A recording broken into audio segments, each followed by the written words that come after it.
네, 감사합니다. 오늘 우리에게 주신 하나님의 말씀은 신약성경입니다. 신약성경 로마서 제8장 6절에서 11절까지 말씀입니다. 로마서 8장 6절에서 11절까지 말씀.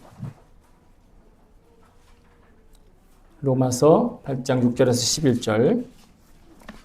제가 가지고 있는 성경으로는 신약의 약 287쪽에 있는 말씀입니다.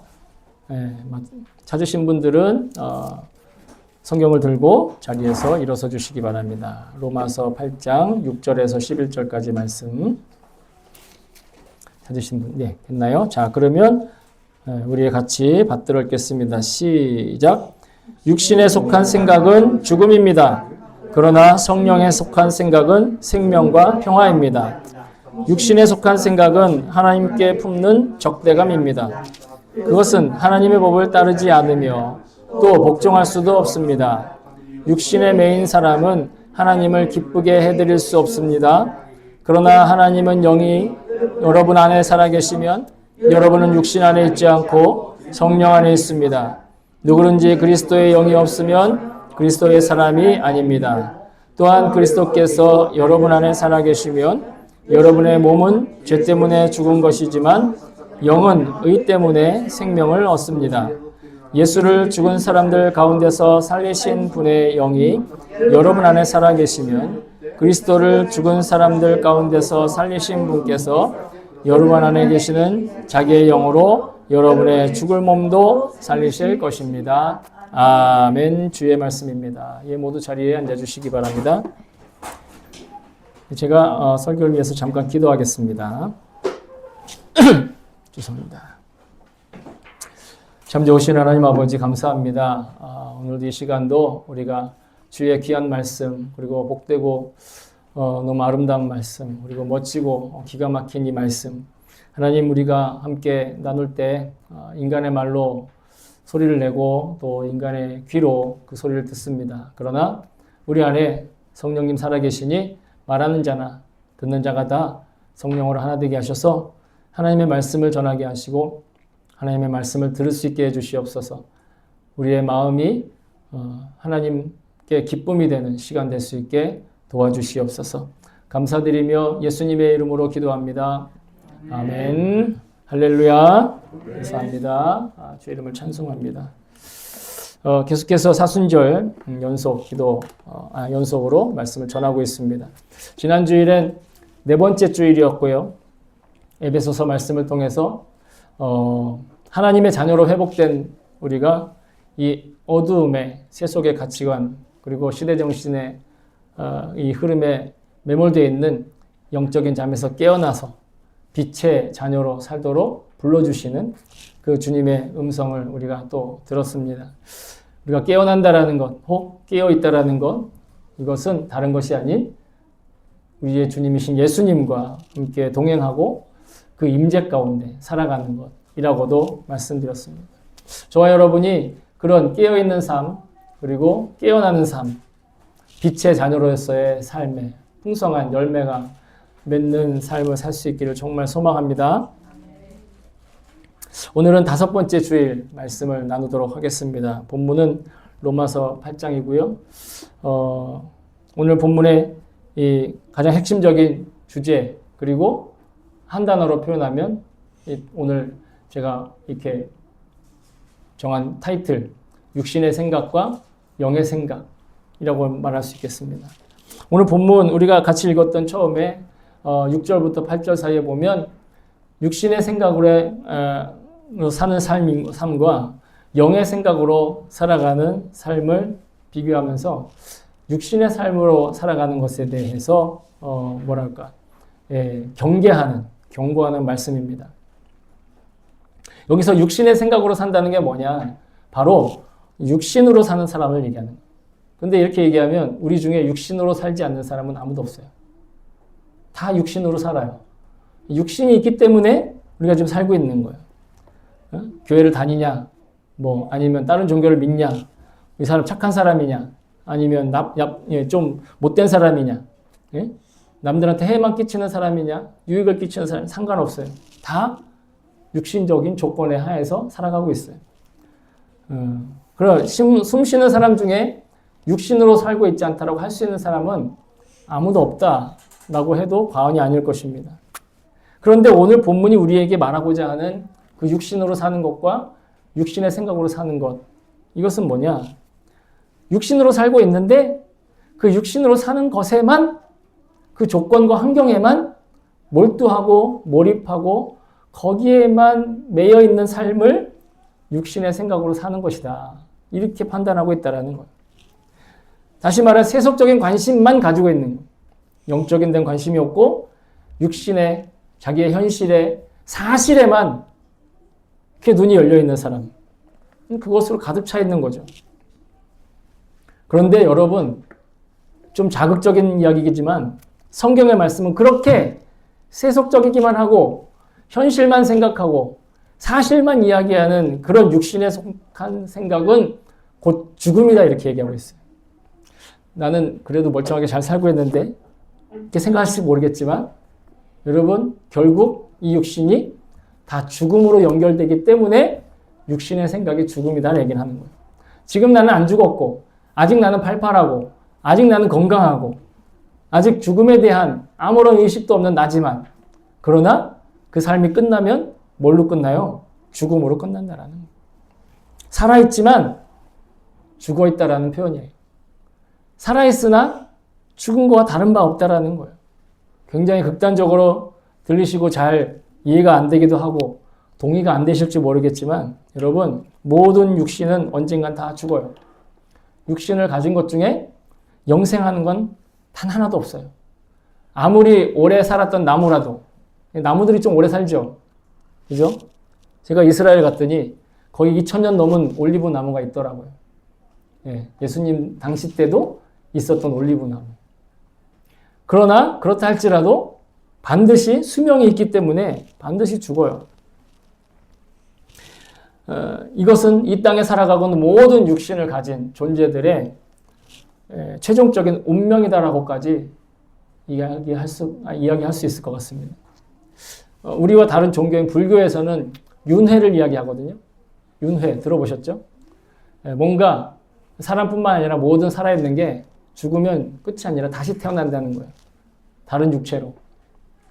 근데 그들이 뭐라고 얘기하는지 아십니까? 윤회를 설명하면서 야, 태어나지 마라. 죽는 게 두렵다. 죽는 게 괴롭다. 죽지 마라. 다시 태어나는 게 괴롭다. 그들이 말하는 건 인생이라는 건, 존재라는 건 계속 그렇게 죽고 살고가 계속 반복된다라고 얘기하는 거예요. 놀라운 건 뭔지 아세요? 거기서 빠져나오는 걸 해탈이라고 하고 그들은 그게 구원받는다고 생각을 해요.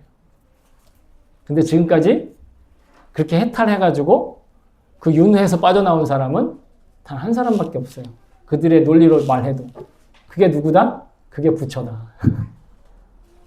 부처라는 존재가 그 윤회에서 빠져나온 사람을 얘기하는 거예요. 왜?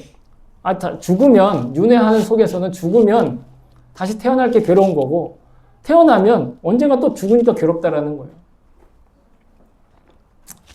그들의 관점에서 보면 매우 합리적으로 들리기도 하는데, 여러분, 근데 성경에서도 우리에게 우리의 육신이 결국 죽음으로 끝난다라는 거, 그리고 거기엔 별반 차별이 없다라는 거, 모든 살아있는 것들에 이렇게 말합니다. 전도서 3장 19절입니다. 우리 같이 한번 졸음도 쫓을 겸 같이 한번 입을 열어 소리내어 읽어보겠습니다. 시작.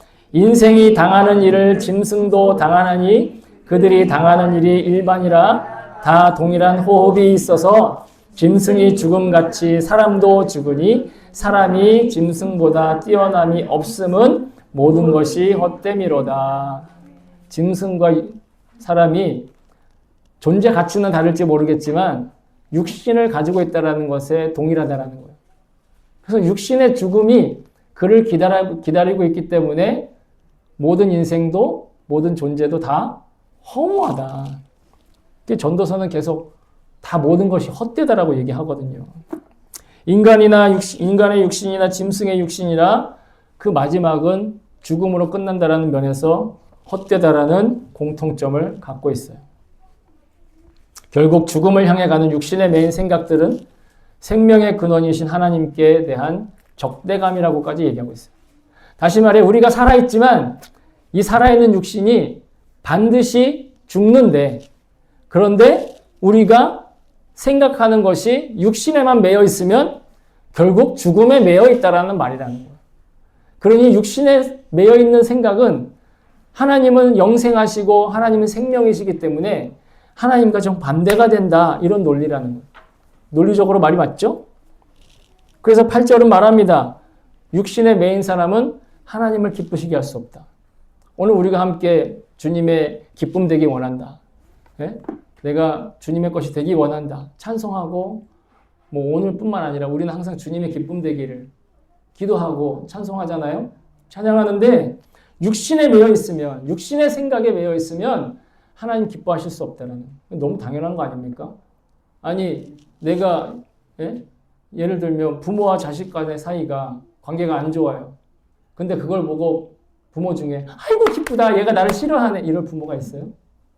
아무리 폭넓고 하려와 같은 그런 마음을 가지고 있는 부모라도 자기를 싫어하는 티를 내고 자기를 싫어하는 행동을 하는 자녀들을 사랑을 할 수는 있지만, 그건 사랑하는 건 당연한 거죠. 부모니까. 그러나 그 앞에서 웃으며 기뻐할 수는 없어요.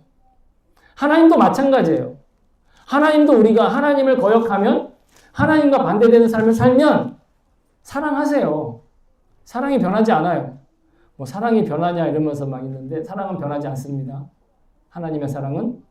그러나 하나님도 기분이 나빠. 여러분 그걸 아셔야 돼요. 하나님이 하나님의 마음을 알게 하시려고 우리에게 부모 자식 간의 관계를 허락하세요.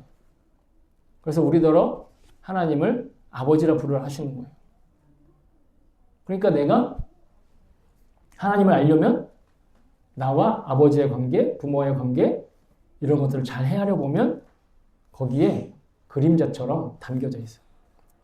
여하튼 육신에 매인 사람이 하나님을 기쁘시게 할 수 없다는 건 너무 당연한 말이에요. 왜? 아까 말했죠. 육신의 결론은 뭐다고요? 죽음. 그러나 하나님의 결론은 뭐다? 생명. 그러니 부딪힐 수밖에 없고 하나님께 반항하고 그 마음을 거스르는데 하나님이 어떻게 그를 사랑할 수 있겠어요? 하나님이 어떻게, 죄송합니다. 사랑할 수는 있지만 하나님이 어떻게 항상 기뻐할 수 있겠어요?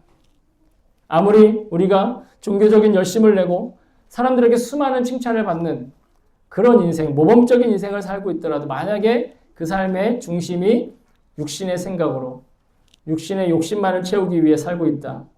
여러분 그러면 그가 아무리 칭찬받고 아무리 잘 나가는 삶을 살아도 그건 하나님과 원수된 삶을 사는 거예요. 하나님과 적대적인 삶을 사는 거예요. 그러니까 오해하면 안 돼요. 내가 뭔가 잘 되고 있어. 내가 사람들한테 인정도 받아. 난 사람들한테 영향력 있어. 그리고 나는 교회도 열심히 잘 다녀. 난 열심히 신앙생활해. 그렇다고 하나님이 기뻐하실까? 모르는 거예요. 하나님이 기뻐하시지 않아 라고 할 수도 없어요. 그냥 모르는 거예요. 분명한 건 하나님은 하나님의 마음에 합한 생각을 하는 사람을 기뻐하신다는 거. 그게 오늘 성경이 우리에게 말하는 거예요. 겉은 하나님을 기뻐하는 것처럼 여기지만 속은 나를 기뻐하고 있다면 그거 쉽게 결론 낼 수 없어요. 쉽게 판단할 수 없어요. 그래서 오늘 본문은 육신의 삶과 반대된 영의 생각의 삶에 대해서도 가르쳐주고, 이게 바로 하나님을 기뻐하는 삶이에요. 성령을 따라 영의 생각으로 하는 사람. 성령의 속한 생각은 생명이라고, 평화라고 오늘 성경은 우리에게 가르쳐 주십니다. 6절에 성령에 속한 생각은 생명과 평화다. 하나님께 속한 생각이 생명과 평화이기 때문에. 반복해서 말씀드리지만 육신의 결론이 사망과 죽음이라면 성령님께서 인도하시는 삶의 결론은 생명과 평화입니다. 정반대의 방향으로 가고 있어요. 똑같은 길 위에 서 있지만 똑같은 길 위에 서 있어요. 누구나 다 하나의 길에 서 있어요. 그런데 성령을 따라 살아가면 결론은 생명과 평화에 이르게 되어 있고, 반대로 육신의 생각을 따라가면 죽음과 멸망에 맞닿아 있다는 거예요. 그래서 성령의 생각은 우리에게 이런 9가지 열매를 덕목으로 말씀하고 계세요. 우리 한번 같이 읽어볼까요? 시작! 오직 성령의 열매는 사랑과 희락과 화평과 오래 참음과 자비와 양성과 충성과 온유와 절제니 이 같은 것을 금지할 법이 없느니라. 아멘. 제가 그래서 성령의 9가지 열매를 그 머릿속에 담아두는 기술에 대해서 가르쳐 드렸잖아요. 사희화, 오자양, 충원절. 사희화, 오자양, 충원절. 예. 뭐 아무런 연관이 없는 것 같지만 일단 한번 외워보세요. 사랑과 희락과 화평과 오래 참음과 자비와 양성과 충성과 온유와 절제. 사희와 오자양 충원절. 이게 꼭 외워야만 우리 안에서 일어난다기보다도 알고 있으면 우리 안에 어떤 일이 일어나고 있는지를 분별할 수 있기 때문에 아이디어를 드리는 거예요. 이러한 덕목들이 여러분 나를 나답게 살게 하는 거예요. 나다운 사람이 사람다운 사람이 아름다워질 수 있는, 여러분 이것이 복음의 능력입니다. 복음의 열매입니다. 제가 지난 주일에 사기꾼에게 잘 속아 넘어간 조건 중에 이기적 욕심이란 말씀을 드렸어요. 이기심과 함께 욕심이 있으면 사기꾼들한테 잘 넘어가요. 물론 그게 그리고 두려움을 얘기했어요. 이기적 욕심과 두려움이 있으면 사기꾼들이 반드시 다가와요. 그런데 그뿐 아니라 그것을 사기꾼들을 피하기 위해서는 이기적 욕심과 그런 두려움을 제어할 수 있어야 된다. 그것이 절제의 덕목이다. 이런 말씀 드렸거든요. 그런데 절제뿐만이 아니에요. 오늘 성령의 9가지 열매를 통해서 우리는 영적인 사기꾼들로부터 자기를 지킬 수 있어야 돼요. 그래야 나답게 나를 지킬 수가 있고 결국은 내가 사람답고 아름답게 속아 넘어가지 않고 만약에 잠깐 휘청했다 하더라도 다시 제자리로 돌아올 수 있어요. 하나님이 우리에게 원하시는 건 그런 거예요. 하나님이 우리에게 원하시는 건 나답게 살아가는 거예요. 하나님이 만들어주신 대로. 그래서 영의 생각으로 사는 삶은 반드시 우리를 영생으로 인도하는 영원한 생명. 육신에 속한 삶과는 반대되는 삶이죠. 저는 항상 그런 말씀을 드려요. 우리 앞에 2가지 길이 있는 게 아니에요. 우리는 오로지 한 길만 가요. 그런데 어떤 한 길을 가느냐? 영생을 향해 오르막길 가느냐? 지옥을 향해 내리막길 가느냐? 근데 그 경사는 그렇게 급하지 않아요. 동일한 경사예요. 야트막하게 오르막길이거나 야트막하게 내리막길이거나 방향이 다른 거예요. 우리는 어떤 길에 설 것이냐? 성령님의 생각에 속한 삶. 이게 바로 야트막한 오르막길이면서 영생하는 길이라는 거예요. 그 삶은 바로 하나님의 법을 따르고 하나님께 복종하는 삶이다. 그러니 야트막한 오르막길 피곤하죠. 힘들어요. 근육통이 생기기 시작합니다. 예수님은 우리에게 이렇게 말씀하셨어요. 같이 읽어볼까요? 시작! 나를 보내신 이가 나와 함께 하시는도다. 나는 항상 그가 기뻐하시는 일을 행함으로 나를 혼자 두지 아니하셨느니라. 예수님은 하나님께로부터 보냄받으신 사람이에요. 그래서 하나님께 항상 기뻐하시는 분이세요.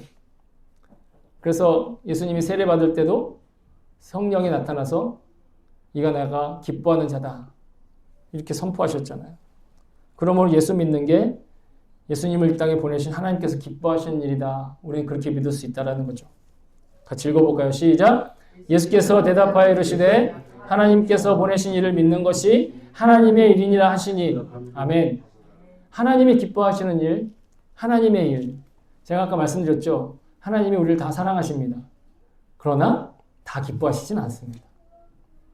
그죠?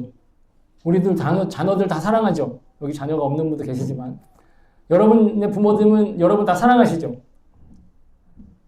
아멘이 안 나와요? 여러분의 부모님은 여러분 다 사랑하시죠? 그러나 항상 기뻐하십니까? 그래서 얼마나 좋겠어요. 그죠? 때로는 다투기도 하고 때로는 상처받기도 하고 때로는 상처를 주기도 하고 그런데 우리는 하나님의 사랑을 분명히 나의 삶의 원동력으로 삼기 위해선 하나님이 기뻐하시는 대로 살아야 됩니다. 그래야 그 사랑을 제대로 느낄 수 있어요. 내가 아무리 아이들을 사랑해도 있잖아요. 아이들하고 관계가 안 좋으면 내 사랑을 알지 못해요. 그래서 서로 기뻐하는 일이 중요하다는 거예요. 그래서 서로 기뻐하자라는 거예요. 그래서 하나님도 하나님을 기뻐해야 된다는 거예요. 그래야 하나님의 사랑을 분명히 우리가 우리의 삶에서 자기의 능력으로 삼을 수 있기 때문에. 여러분 육신의 생각에 몰두하다가 결국 멸망하는 인생을 선택하시렵니까? 아니면 하나님의 기쁨이 되어 그 사랑을 느끼며 영생으로 계속 이어지는 그런 삶을 살기를 원하십니까? 여러분 어떻게 바라시는지 모르겠지만 하나님은 여러분들이 영생하는 삶을 살기를 원하신다는 겁니다. 자꾸 넘어가죠.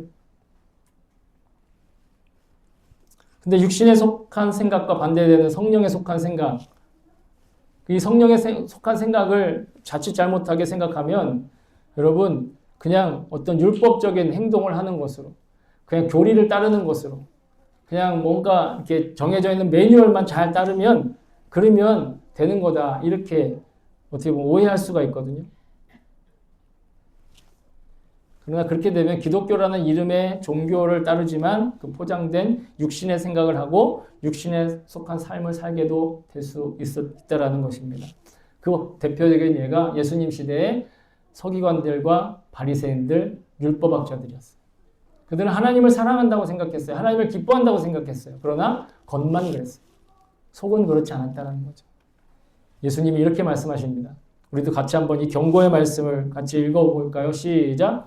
화 있을진저 의식하는 서기관들과 바리새인들이여 해칠한 무덤 같으니 겉으로는 아름답게 보이나 그 안에는 죽은 사람의 뼈와 모든 더러운 것이 가득하도다. 이와 같이 너희도 겉으로는 사람에게 옳게 보이되 안으로는 애식과 불법이 가득하도다. 아멘. 겉으로는 아름답게 보이지만 겉으로는 내가 하나님이 기뻐하시는 것처럼 그렇게 믿음이 좋은 것처럼 그렇게 잘 사는 것처럼 보이지만 여전히 내 안에 욕심이 있고 여전히 내 안에 욕심으로 그것들을 살고 있다면 그거는 회칠한 무덤과 같다. 회칠한 무덤이라는 게 하얀색으로 아주 하얗게 잘 꾸며낸 무덤이란 뜻이에요. 유대인들은 자신의 내면 세계는 변하지 않았지만 그 율법의 행동, 매뉴얼만 지키면 모든 것이 완벽할 거라고 생각했다라는 거죠. 제가 어렸을 때 들었던 좀 유머스러운 예화가 있는데요. 한번 들어보십시오. 아마 들어보신 분이 계실지 모르겠는데 예전에 제가 한번 한 얘기 한 적이 있어서 식인종 마을이 있었어요. 그 식인종 마을에 백인들이 잡혀갔습니다. 이 식인종 마을이 아직 문명의 혜택을 제대로 누리지 못한 마을이라 이 식인종들은 아직도 그들의 식인 습관을 버리지 못했던 거예요. 그래서 백인들을 잡아먹기로 결정했어요. 백인들만 잡아먹겠습니까? 백인들이 마을 한가운데 이제 그들의 광장에 끌려왔어요. 기둥이 설치되고 그들을 묶었어요. 주변에 장작을 쌓아놓고 춤을 추기 시작을 합니다.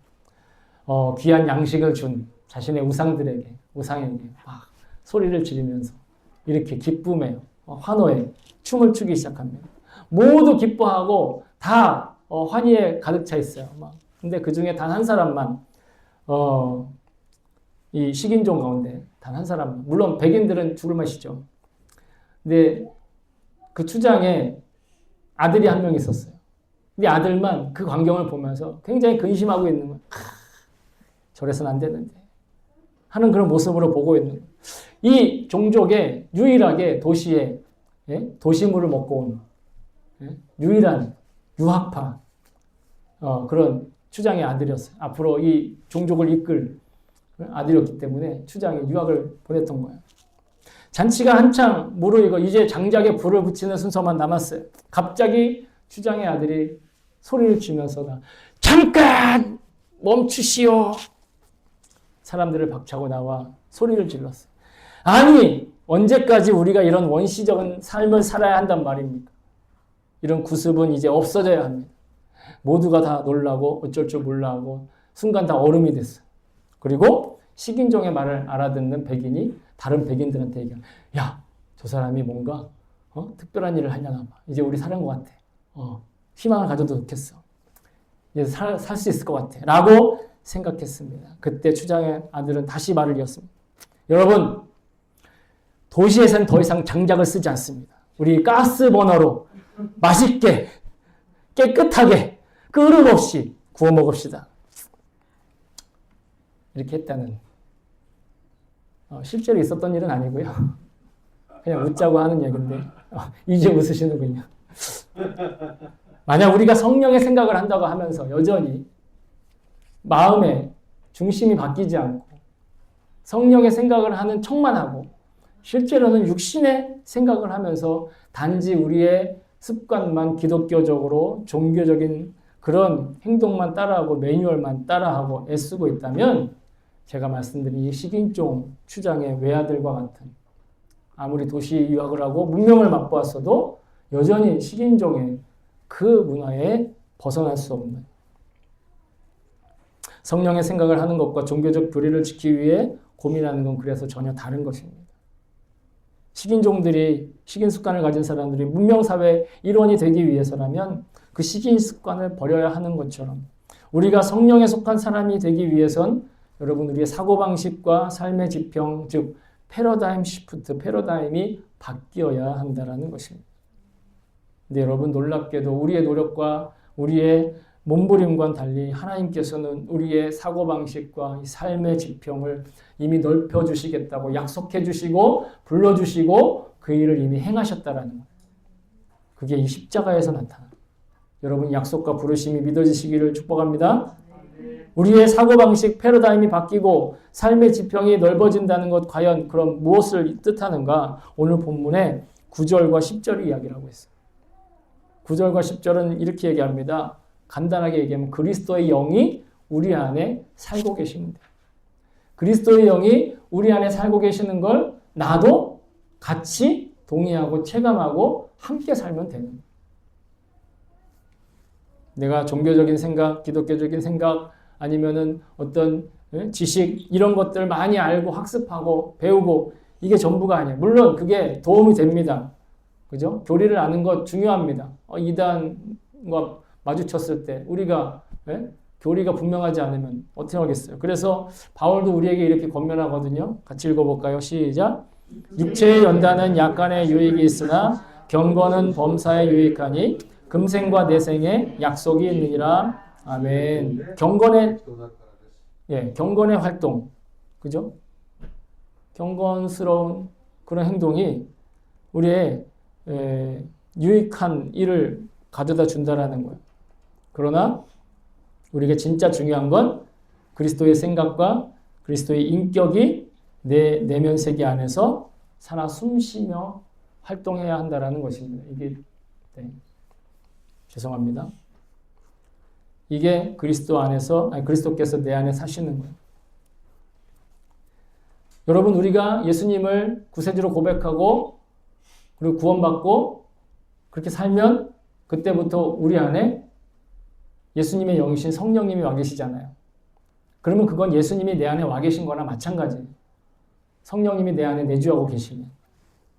그러면 그 성령님이 내 안에 계시고 예수님이 내 안에 계시다라는 걸 우리는 늘 인식하고 의식하며 사는 것. 여러분 이게 그리스도의 생각으로 사는 거예요. 그 일을 위해서 약속된 말씀과 성경을 배우고 또 읽고 발견하는 건 중요한 일이에요. 그러나 그 지식을 쌓는 것으로 만족한다면 예수님에 관한 지식이라는 육신의 생각에 몰두하는 것과 다를 바 없다는 거예요. 여러분 우리는 평범하게 돈 벌고 일하고 공부하고 있어요. 어쩌면 육신의 생각으로 하면 이건 다 내가 먹고 살기 위해 생존하기 위해 나의 즐거움을 위해 나의 기쁨을 위해 했을지 모르겠어요. 하지만 예수님께서 내 안에 살아계심을 우리가 알고 있으면 이제는 더 이상 그 금전과 식사와 이런 것들은 세속적인 것 이상의 가치를 그 의미로 헤아려주기 시작한다라는 거예요. 나에게 삶의 건강한 삶과 경제적인 능력을 주셔서 나를 주님의 역사심에 사용하시려는 그 하나님의 은혜로 믿어지기 시작한다. 라는 것이죠. 그래서 제가 항상 식사 기도할 때마다 이 식탁에 올려진 이 음식이 이 자리에 오기까지 수고한 모든 영혼들, 꼭 그가 우리의 봉사자가 아니라 할지라도, 그가 마트 직원이라 할지라도, 그가 농부라 할지라도, 그가 배에서 풍어제를 지니면서 우상숭배를 하는 어부라 할지라도 그를 축복하는 마음으로 식탁을 받는 것, 여러분 이게 예수님의 생각으로 그 식탁을 맞이하는 거예요. 여러분의 직장에서, 여러분의 학교에서, 여러분의 가정에서 그렇게 하나님이 나에게 하나님의 나라와 그 뜻을 위해 삶의 기회로, 사명의 기회로 맡기신 그 자리를 맞이하고자 하는 그 사고방식. 그래서 우리는 우리의 평범한 그리고 세속적인 그 삶의 모습을 영적인 의미와 가치로 다시 헤아릴 수 있게 된다는 것입니다. 하나님이 믿어지는 사람, 그래서 성령이 그 안에 살아있는 사람은 이 세상을 하나님의 생각과 하나님의 관점에서 볼 수 있는 눈이 열리기 시작한다. 내 육신의 것이 아니라. 그래서 오늘 본문의 11절, 마지막 11절에 육신의 생각이 성령의 생각으로 바뀐 사람들, 즉 영적인 패러다임 시프트가 일어난 사람들이 하나님께서 육신으로 사는 삶의 지평을 변화시킨다 하는 걸 고백하고 있습니다. 하나님이 예수님을 살리셨습니다. 그게 부활이죠. 우리는 부활절을 기다리고 있습니다. 그리고 예수님의 영이시며 또한 동시에 하나님의 영이신 성령님이 지금 우리 안에 계시기 때문에 하나님은 또한 우리에게도 그 부활을 약속하고 계셨습니다. 이 약속은 사도 바울의 입을 통해 그 글을 통해 우리에게 전달되었습니다.